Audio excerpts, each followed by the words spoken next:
গণ অভ্যুত্থানের মুখে শেখ হাসিনা দেশ ছেড়ে চলে যাওয়ার পর কার্যত দিশেহারা হয়ে পড়েন আওয়ামী লীগের নেতাকর্মীরা। দলের পক্ষ থেকে কোনো নির্দেশনা না আসায় প্রথমে দেশের বিভিন্ন স্থানে আত্মগোপনে চলে যান তারা। কয়েকদিনের মধ্যেই দেশ ছাড়তে শুরু করেন সাবেক সরকারের আমলের নেতাকর্মীরা। শেখ হাসিনা সরকার পতনের পর পেরিয়ে গেছে 1 মাসেরও বেশি সময়। এখনো আওয়ামী লীগের অনেক নেতাকর্মী, সাবেক মন্ত্রী ও সংসদ সদস্য অবৈধভাবে দেশ ত্যাগের চেষ্টা করছেন। যারা পালিয়ে গেছেন বা পালানোর চেষ্টায় আছেন তাদের প্রায় সবাই হত্যা সহ বিভিন্ন মামলার আসামি। এ অবস্থায় প্রশ্ন উঠেছে, সরকার পতনের এতদিন পরও কিভাবে এসব ব্যক্তি দেশ ছেড়ে পালাতে পারছেন? এই চ্যানেলে আপনি নতুন হয়ে থাকলে আমাদের সংবাদটি দেখতে দেখতে চ্যানেলটি সাবস্ক্রাইব করে রাখুন, যাতে করে বন্ধুরা আমাদের পরবর্তী লেটেস্ট আপডেট সংবাদগুলো সবার আগে আপনার কাছে পৌঁছে যায়। আওয়ামী লীগের অনেক নেতাকর্মী ইতোমধ্যে দেশ ছেড়ে পালিয়ে গেছেন। পালাতে গিয়ে সীমান্তে ধরাও পড়েছেন কেউ কেউ। সীমান্ত পার হতে গিয়ে মৃত্যুর ঘটনাও ঘটেছে। এছাড়া পরিস্থিতি আঁচ করতে পেরে 5 আগস্টের কিছুদিন আগে বিদেশে পাড়ি জমিয়ে আর দেশে ফেরেননি আওয়ামী লীগের বিভিন্ন পর্যায়ের এমন 13 নেতা রয়েছেন। 5 আগস্টের পর দেশ ছেড়েছেন আওয়ামী লীগের এমন অন্তত 15 কেন্দ্রীয় নেতা, সাবেক মন্ত্রী ও সংসদ সদস্যের নাম বিভিন্ন সূত্র থেকে জানা গেছে। অবৈধ পথে দেশ ছাড়াই ইমিগ্রেশন বিভাগের নথিতে তাদের দেশ ত্যাগের তথ্য নেই। এর বাইরে আওয়ামী লীগ, যুবলীগ, ছাত্রলীগ এবং অন্যান্য সংগঠনের সাবেক ও বর্তমান নেতাদের মধ্যে 27 জনের দেশ ছাড়ার খবর পাওয়া গেছে। তবে দেশ ছেড়ে পালানো ব্যক্তিদের প্রকৃত সংখ্যা কয়েকশো হবে বলে ধারণা করা হচ্ছে।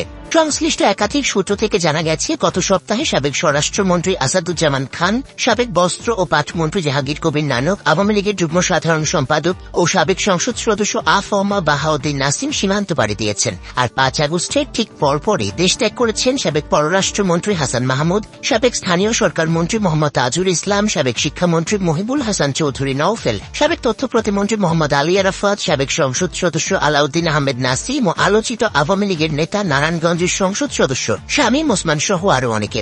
আওয়ামী লীগের সাধারণ সম্পাদক ও সাবেক সড়ক পরিবহন ও সেতু মন্ত্রী ওবায়দুল কাদের, যুগ্ম সাধারণ সম্পাদক মাহবুবুল আলম হানিফ, সাবেক মৎস্য ও পানি সম্পদ মন্ত্রী সৌম্য রেজাউল করিম সহ কেন্দ্রীয় আওয়ামী লীগের আরও বেশ কয়েকজন নেতা দেশ ছাড়ার গুঞ্জন রয়েছে, তবে তাদের বর্তমান অবস্থা সম্পর্কে নিশ্চিত হওয়া যায়নি। অন্যদিকে ঢাকা দক্ষিণ সিটি কর্পোরেশনের মেয়র শেখ ফজলেনুর তাপস 3 আগস্ট রাতে পরিবার সহ দেশ ছাড়েন। তিনি ঢাকা থেকে সিঙ্গাপুর যান। তার পরিবার পৃথক ফ্লাইটে লন্ডনে যায়। তাপসের ভাই যুবলীগ চেয়ারম্যান শেখ ফজলে শামস পরশ সরকার পতনের কয়েকদিন আগে 31 জুলাই যুক্তরাষ্ট্র থেকে দেশে ফিরেছিলেন। তিনি দেশে আছেন বলে জানা গেছে। সাবেক অর্থমন্ত্রী আ.হ.ম. মোস্তফা কামালও আন্দোলনের সময় সপরিবারে সিঙ্গাপুরে চলে যান। এছাড়া এখন পর্যন্ত আওয়ামী লীগের আরও যেসব নেতাদের দেশ ত্যাগের খবর পাওয়া গেছে তাদের মধ্যে রয়েছেন রাজশাহী সিটি কর্পোরেশনের সাবেক মেয়র ও সভাপতি মণ্ডলীর সদস্য এ.এইচ.এম. খায়রুজ্জামান লিটন, শেখ হাসিনার সাবেক বিশেষ সহকারী বিপ্লব বড়ুয়া, মুক্তিযুদ্ধ বিষয়ক সম্পাদক মৃণাল কান্তি দাস ও ত্রাণ ও সমাজ কল্যাণ বিষয়ক সম্পাদক আমিনুল ইসলাম, কার্যনির্বাহী সদস্য নির্মল কুমার চ্যাটার্জি। এছাড়া সাবেক নৌপরিবহন প্রতিমন্ত্রী খালিদ মাহমুদ চৌধুরী, কুমিল্লা সদর আসনের সাবেক সংসদ সদস্য আ.ক.ম. বাহাউদ্দিন বাহার ও তার মেয়ে কুমিল্লা সিটি কর্পোরেশনের সাবেক মেয়র তাহসিন বাহার এবং ফেনীর সাবেক সংসদ সদস্য নিজাম হাজারিও দেশ ছেড়েছেন বলে জানা গেছে।